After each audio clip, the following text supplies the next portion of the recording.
Hey, bonjour Sébastien, j'espère que vous allez bien. En attente d'aller voir Histoire de jouet 4. En fait, c'est étonnant. Déjà, le troisième avait une belle fin pour l'aventure. Et surprise, quatrième volet qui arrive maintenant au cinéma. J'ai bien hâte de voir ça et on vous en reparle après le visionnement. Et rebonjour, je viens d'aller voir Histoire de jouet 4. Vraiment, moi qui m'attendais à un film peut-être moyen, peut-être le film de trop, et c'est vraiment le contraire. C'est vraiment une bonne histoire, beaucoup d'émotions, beaucoup de rire, beaucoup de- d'humour à double sens. En fait, ça commence avec un beau flashback qui est un genre de récapitulatif de tous les films. On voit Andy, le jeune Andy, on voit un peu qu'est-ce qui s'est passé dans les trois premiers films. Et ça nous amène même par la suite à voir le personnage de Beau qu'on n'avait pas vu, je crois, il me semble, film, et qui est de retour. Puis on nous explique aussi qu'est-ce qui s'est passé avec son personnage, pourquoi qu'elle n'était pas là.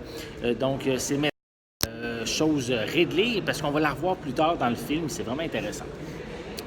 Par la suite, c'est une histoire peut-être un petit peu simpliste. Là. Je veux dire, c'est pas l'histoire qui va casser la baraque, là, dans le sens.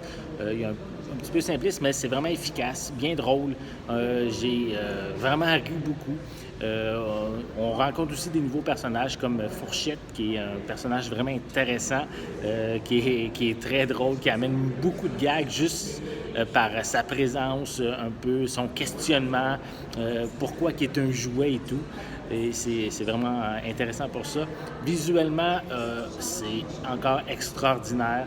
Il y a des séquences vraiment époustouflantes. Si on compare, exemple, aux premières histoires de jouets, on a vraiment fait un bond de géant depuis les 24 dernières années. C'est le détail, la minutie de l'animation.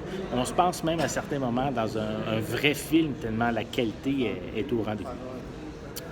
Aussi, un autre personnage, je m'excuse, je me souviens plus du nom, mais c'est un cascadeur canadien qui est très, très drôle. J'ai vu le film en version française et il y a un accent un petit peu québécois. C'est vraiment très, très le fun à l'entendre parler avec ces différentes cascades qu'il fait.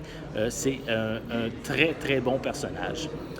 Je peux dire aussi, rester durant le générique, ça vaut la peine. Il y a plusieurs petites séquences supplémentaires, notamment avec deux toutous en plus d'une foire d'attractions qui sont vraiment très drôles. On les voit à plusieurs moments durant le film, ils ont une bonne présence et c'est eux qui sont un petit peu la vedette lors du générique. Ça vaut la peine. Si vous restez jusqu'à la toute fin du générique, il y a un petit segment, là, ça apporte rien de plus au film, mais c'est juste un petit clin d'œil amusant à voir. Je vais lui donner une belle note. Là. J'ai été vraiment surpris. Un 8,5 sur 10. C'est vraiment pas le film de trop, un film à voir vraiment en famille.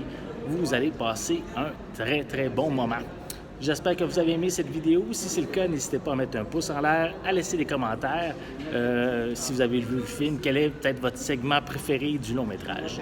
N'oubliez pas non plus de vous abonner à ma chaîne pour rester à l'affût de mes prochaines capsules.